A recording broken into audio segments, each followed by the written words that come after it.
Hello students, BSc home science. तो हमारा जो टॉपिक स्टार्ट हुआ था वो था एंटीसेप्टिक ड्रग्स। तो चलिए पहले थोड़ा सा अपनी फर्स्ट वीडियो का रिवीजन कर लेते हैं।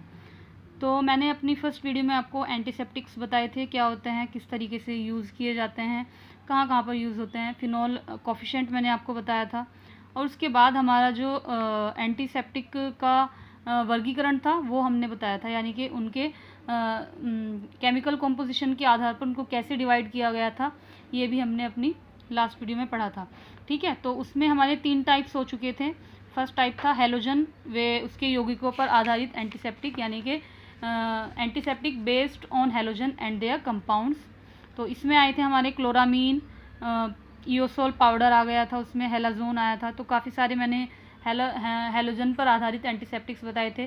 और इसका एक हमारा मेन उदाहरण था म्यूनिसिपल वाटर में यूज़ किया जाने वाला क्लोरीन या ब्लीचिंग पाउडर, यानी कि म्यूनिसिपल वाटर को जब हम प्योरीफाई करते हैं तो वहाँ पर हम हैलोजन और इसके कंपाउंड्स यूज़ करते हैं। ठीक है, और इसके बाद सेकंड हमारा था सेकंड टाइप फिनॉल और उसके यौगिकों पर आधारित एंटीसेप्टिक, जिसमें हमारे उदाहरण थे पैरासाइमिन, थाइमोल और क्लोरोमेटाक्रिसोल। ठीक है, नेक्स्ट हमारा था एरोमेटिक एसिड, वे उनके एस्टर्स पर आधारित। और इसमें हमारे एग्जांपल्स थे phenyl salicylate, beta naphthyl salicylate, ethyl parahydroxy benzoate. अब नेक्स्ट हमारा पॉइंट है, यानी कि फोर्थ टाइप ऑफ एंटीसेप्टिक है हमारा कृत्रिम रंजकों पर आधारित एंटीसेप्टिक, यानी कि जो डाइज होती हैं, synthetic dies, not natural, synthetic dies जो होती हैं उन पर आधारित कौन कौन से एंटीसेप्टिक्स हैं। तो कुछ कृत्रिम रंजक भी एंटीसेप्टिक की तरह उपयोग किए जाते हैं। इस श्रेणी में ट्राइफिनाइल मीथेन रंजक त्वचा में होने वाले एक्जिमा के लिए यूज़ किया जाता है, एक्जिमा के इलाज के लिए यूज़ किया जाता है। ठीक है, तो कुछ एंटीसेप्टिक डाइज जो होते हैं जिनमें हमारा फर्स्ट आता है ट्राइफिनाइल मीथेन। इस तरह के जो हमारे डाइज होते हैं ये भी एक तरीके से एंटीसेप्टिक का काम करते हैं।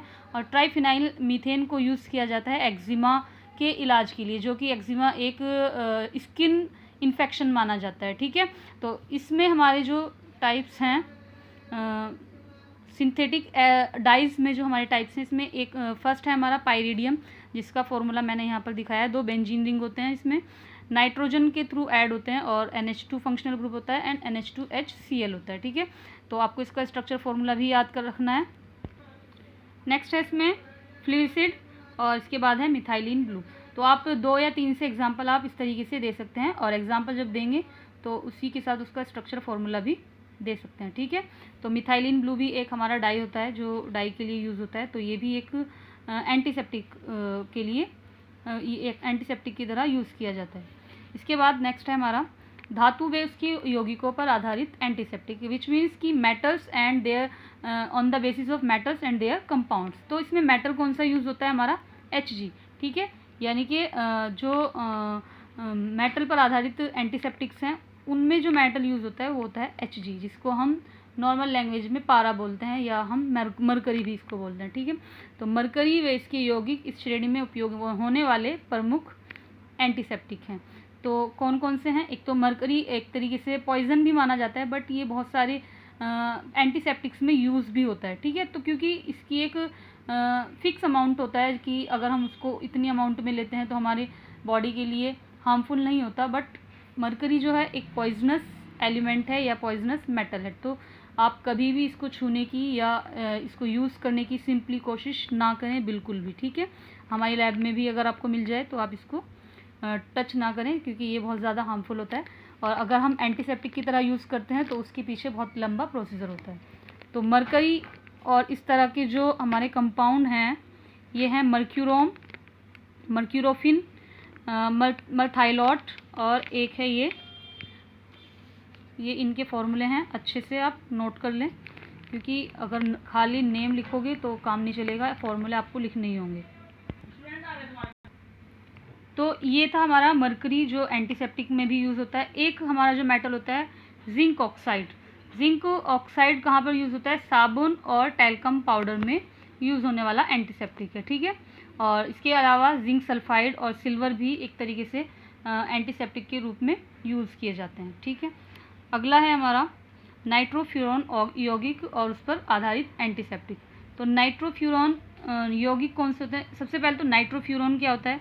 ये जो हमारी स्ट्रक्चर होती है 5 मेंबर्ड रिंग, और इसके नीचे एक O यानी कि ऑक्सीजन, इसी के साथ अगर नाइट्रो ग्रुप NO2 ग्रुप भी अटैच हो जाए तो हम इसको नाइट्रो बोलते हैं। और ये हमारा कंप्लीट ग्रुप अगर किसी अदर ग्रुप के साथ अटैच होता है तो हम उसको बोलते हैं नाइट्रो यौगिक, नाइट्रोफ्यूरॉन यौगिक। ठीक है, तो इस तरह के जो एंटीसेप्टिक हैं वो है नाइट्रोफ्यूरोजोन जो एक एंटीसेप्टिक के रूप में काम करता है, और एक है नाइट्रोफ्यूरोक्सिन।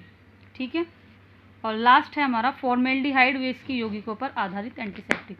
तो फॉर्मेल्डिहाइड एक तरह का सॉल्यूशन भी होता है या गैसियस स्टेट में भी पाया जाता है, और ये एक एंटीबैक्टीरियल की तरह कार्य करता है या फिर एंटीसेप्टिक की तरह कार्य करता है। ठीक है, तो फॉर्मेल्डिहाइड एक तरीके से प्रिजर्वेटिव का काम करता है, किसके लिए? एनिमल्स के लिए, यानी कि जो जूलॉजी लैब में जो एनिमल्स रखे जाते हैं उनको सड़ने से बचाने के लिए उसमें जो केमिकल यूज़ किया जाता है ये होता है हमारा फॉर्मेल्डिहाइड का 40% एक्वस या एल्कोहलिक सॉल्यूशन। ठीक है, जिसको क्या बोलते हैं? फॉर्मेलिन बोलते हैं, जिसको नॉर्मल लैंग्वेज में इसको फॉर्मेलिन बोला जाता है। और ये जूलॉजी लैब में एनिमल्स की बॉडी को सिक्योर रखने के लिए या उनको सड़ने से गलने से बचाने के लिए यूज़ किया जाता है। ठीक है, इसी के साथ साथ ये जंतु शरीरों को कड़ा भी रखते हैं ताकि वो सड़ने से बच जाएं। ठीक है, तो इस तरह का जो हमारा एंटीसेप्टिक के रूप में यूज़ किया जाता है ये हेक्सामिथाइलिन टेट्राएमीन। ठीक है, हेक्सामिथाइलिन टेट्राएमीन।